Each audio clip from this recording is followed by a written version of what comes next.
এমন চাচা বাবার চেয়েও বেশি আদর করে বিষ্ণু ইসলামকে লালন পালন করলেন। এ আবু তালেবের ভয়ে আবু জাহেল আমার প্রিয় নবীর গায়ে হাত লাগাতে পারে নাই। তার মানে ভালোবাসায় কোনো ভেজাল? ভেজাল আদর্শে। ভেজাল কিসে? শেষ নিঃশ্বাস ত্যাগ করার আগে আবু তালেব অসুস্থ, আবু জাহেল উতবা সাইবা একদিকে, আমার নবী আরেকদিকে। আমার প্রিয় নবী বললেন, চাচা আজীবন আপনি ছাতার মতো আমাকে আশ্রয় দিয়েছেন, আজীবন আপনি বাবার মতো কোলে পিঠে করে মানুষ করেছেন, একবার শুধু আমার কানে কানে বলেন লা ইলাহা ইল্লাল্লাহ মুহাম্মাদুর, বাকিটা আমি আল্লাহর সাথে বুঝে নেব। কিন্তু আবু জাহেলও পাশে আছে না নাই? আবু জাহেল কয় না, আবু তালেব খবরদার, আজীবন যে শিরকি ধর্মের উপরে ছিল ওইটার উপরেই থাক, বাপ দাদার ধর্মে চুনকালি মাখিস না। একবার আবু তালেব প্রিয় নবীর নুরানি চেহারার দিকে তাকায়, মনে মনে ভাবে এখনই পড়ে ফেলি কালিমা, মুহাম্মদের আদর্শই আমার আদর্শ বানায় ফেলি। আবার যখন আবু জাহেল উতবা সাইবার দিকে তাকায়, মনে মনে ভাবে না, আগের ধর্ম ছাড়তে চাই না। এই দোটানা অবস্থা থেকে শেষ নিঃশ্বাস ত্যাগ করার আগে আবু তালেব এটা বলে মারা গিয়েছে, আলা মিল্লাতি আব্দুল মুত্তালিব, আমি আব্দুল মুত্তালিবের শিরকি ধর্মের উপর থেকে শেষ নিঃশ্বাস ত্যাগ করলাম। তার মানে আল্লাহর দেয়া বিধান অনুযায়ী সে জান্নাতি না জাহান্নামী? শুধু যে নবীরে ভালোবাসছিল কোনো কাজে আসছে? কথা বলেন।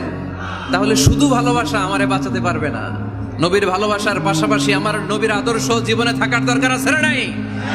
এজন্য আল্লাহ নবীর পরিচয় দিয়ে বললেন, মুহাম্মাদুর রাসূলুল্লাহি ওয়াল্লাযীনা মাআহু আশিদ্দাউ আলাল কুফফারি রুহামাউ বাইনাহুম। কোরআন আমাদেরকে বলে তোমাদের প্রিয় নবীর প্রথম পরিচয় তিনি রাসূলুল্লাহ সাল্লাল্লাহু আলাইহি ওয়াসাল্লাম, তিনি হলেন আল্লাহর রাসূল। তার সাথে যারা থাকে তারা কাফেরদের ব্যাপারে বজ্র কঠোর, মুমিনদের ব্যাপারে পুষ্পকোমল। সুবহানাল্লাহ পড়েন। আবার কোরআন বলে, ওমা মুহাম্মাদুন ইল্লা রাসূলুন ক্বাদ খালাত মিন ক্বাবলিহির রাসূল। মুহাম্মদ রাসূল ছাড়া অন্য কেউ নন, তার আগে এরকম অনেক রাসূল দুনিয়ায় এসে আবার বিদায় নিয়েছে। ঠিক কি না? তাহলে কোরআন কিন্তু প্রথম পরিচয় দিয়ে দিল, এক নাম্বার পরিচয় আমার নবীর। এক নাম্বার পরিচয়, জোরে বলেন, এক নাম্বার পরিচয় তিনি রাসূলুল্লাহ, আল্লাহর রাসূল। কিন্তু আমার নবী এত বিনয়ী, এত ভদ্র, এত নম্র, এত শান্ত, এত শিষ্ট, এত হাম্বল।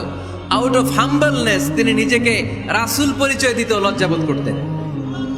তিনি নিজেকে রাসূল পরিচয় দেওয়ার আগে নিজের আরো ছোট করে বলতেন, আমি আল্লাহর গোলাম, তারপরে রাসূল। সুবহানাল্লাহ কইতে বললেন না? কত ভদ্র মানুষ, কত বিনয়ী মানুষ। যদিও তিনি রাসূল, এইটা তিনি পরে বলতেন, আগে বলতেন ইন্নী আব্দুল্লাহি ওয়া রাসূলুহু, আমি আল্লাহর বান্দা, তারপরে রাসূল। সুবহানাল্লাহ। ইন্নী আব্দুল্লাহ ওয়া রাসূলুহু, আমি আল্লাহর বান্দা এবং আল্লাহর রাসূল। আমরাও যখন আত্তাহিয়াতু পড়ি, শাহাদা বাক্য যখন পড়ি, আমরা পড়ি আশহাদু আল্লা ইলাহা ইল্লাল্লাহ ওয়া আশহাদু আন্না মুহাম্মাদান।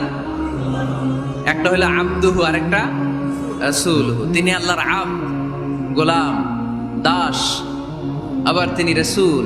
তিনি যখন দোয়া করতেন তিনি বলতেন, আল্লাহুম্মা ইন্নী আবদুক ওয়া ইবনু আবদিক ওয়া ইবনু আমাতিক।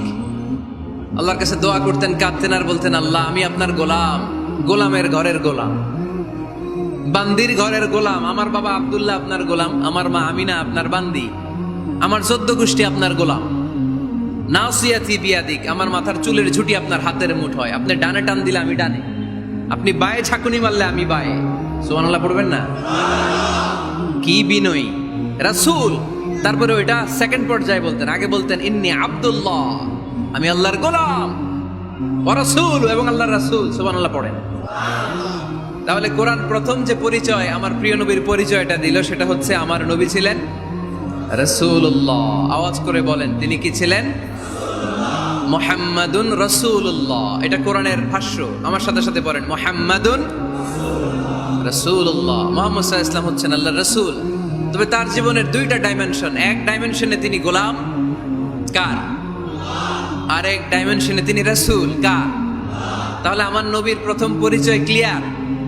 প্রথম পরিচয় কি? রাসূলুল্লাহ। আওয়াজ করে বলতে হবে, প্রথম পরিচয় কি? এবার কোরআনকে যদি বলি, কোরআন বুঝলাম তিনি নবী রাসূল, রাসূল তার প্রথম পরিচয়, এবার তার আর কোনো পরিচয় আছে কিনা বলো। কোরআন বলে আছে। তিনি শুধু রাসূল না, তিনি শেষ রাসূল। তিনি শুধু নবী না, তিনি শেষ নবী। He is the last messenger. আদম আলাইহিস সালাম থেকে আরম্ভ করে ঈসা আলাইহিস সালাম পর্যন্ত নবী আসার যে ধারাবাহিকতা, এই ধারাবাহিকতা আল্লাহ তাআলা বিশ্ব নবীর মাধ্যমে ক্লোজ করে দিয়েছেন। ওনার পরে আর কোন নবী আসবে? ওনার পরে আর কোন রাসূল আসবে? এজন্য কোরআন বলে, মা কানা মুহাম্মাদুন আবা আহাদিম মির রিজালিকুম ওয়ালাকিন রাসূলুল্লাহি ওয়া খাতামান নাবিয়্যিন। খাতামান নাবিয়্যিন, he is the last messenger, শেষ নবী। তারপরে কোনো নবী নাই, তারপরে কোনো রাসূল নাই। এখন যদি কেউ দাবি করে আমি নবী, হ্যাঁ, কি চলবে? খালি মাইর চলবে, আওয়াজ ছাড়া। মাইর হবে, আওয়াজ হবে। মুসাইলামাতুল কাজ্জাব দাবি করছিল আল্লাহ রাসূল সাল্লাল্লাহু আলাইহি ওয়াসাল্লামের জামানায়, এসে বলে, মুহাম্মদ আর নবুয়া নিসফুন লি নিসফুন লাক, নবুয়তি অর্ধেক আমার অর্ধেক তোমার, আমারটা আমারে বুঝায় দাও। আল্লাহ রাসূল বললেন, তুই তো খুবই খারাপ, তুই শুধু মুসাইলামা না, তুই মুসাইলামাতুল কাজ্জাব, তুই মিথ্যাবাদী ভণ্ড মুসাইলামা। আমার নবী যা করতো নবীরও কপি করতো, ফলো করতো। আমার নবী লোনা পানির কুয়ার মধ্যে ফু দিলে ওই লোনা পানির ওইটাকে মিঠা পানির কুয়া বানাই দিত কে? ওর এলাকায় এরকম করতো। লোনা পানির মধ্যে ফু দিলে আগে মানুষ যাও মুখে দিতে পারতো, এখন এটা মুখেও দিতে পারে না। আমার নবী নবজাতক বাচ্চার মাথায় হাত বুলাই দিলে মাথার চুল বেড়ে যেত। তো এই বেয়াদব ওর এলাকায় যে বাচ্চার মাথায় হাত বুলাই দিলে চুল বড় হওয়া তো দূরের কথা, ওই বাচ্চাগুলো ছিল আজীবন টাক মাথা। আবার আমার নবী ফু দিলে গাছের ফলন বেড়ে যেত, ও ফু দিলে গাছ মইরা শেষ। মির্জা গোলাম আহমদ কাদিয়ানী নাম শুনছেন? এই বেয়াদবটাও দাবি করছিল নবুয়তির। টয়লেটের ভেতরে ও পয়রা মরছে, মেথর দিয়ে ওরে টেনে টেনে উঠানো লাগছে। তাই আমার নবীর সাথে বেয়াদবি করলে ওর সাথে ছাড় নাই, চিল্লায় বলো ঠিক কিনা? শেষ নবী, ওনার পরে নবী নাই। ওনার পরে নবুয়তির দাবি করলে ওর খবর আছে, চিল্লায় বলেন ঠিক কিনা? এজন্য আল্লাহ বললেন তিনি হলেন খাতামুন নাবিয়্যিন, ওনার পরে আর কোনো নবী নাই।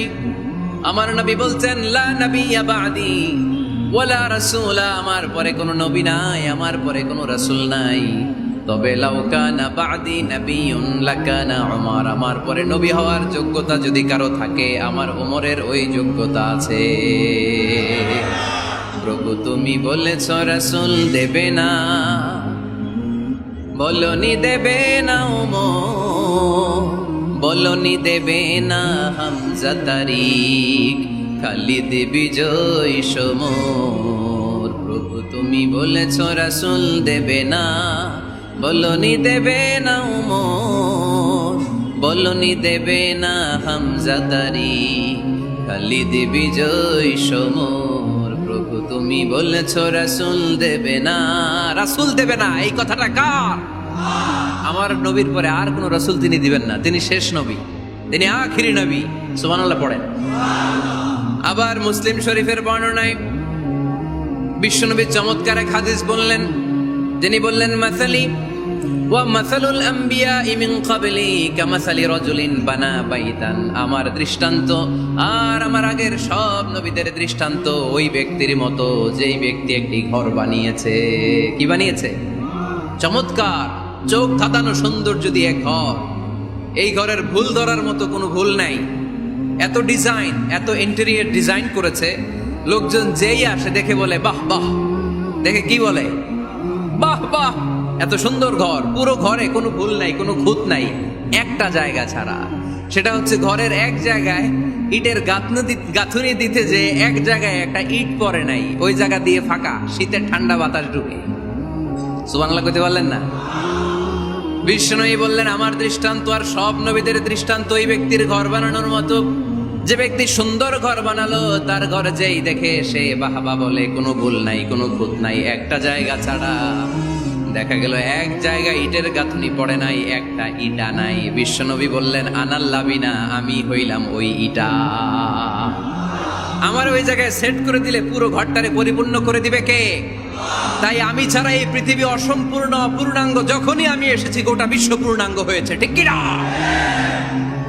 সহিহ মুসলিমের বর্ণনা, ফাআনাল লাবিনা, আমি হচ্ছি সেই ইটা। আনা খাতামুন নাবিয়্যিন, আমি হচ্ছি সেই শেষ নবী। আমারও যখন ওই জায়গায় ওই গ্যাপটা সেট করে দেয়া হয়েছে, ওই ঘরের পূর্ণাঙ্গতা দান করেছে কে?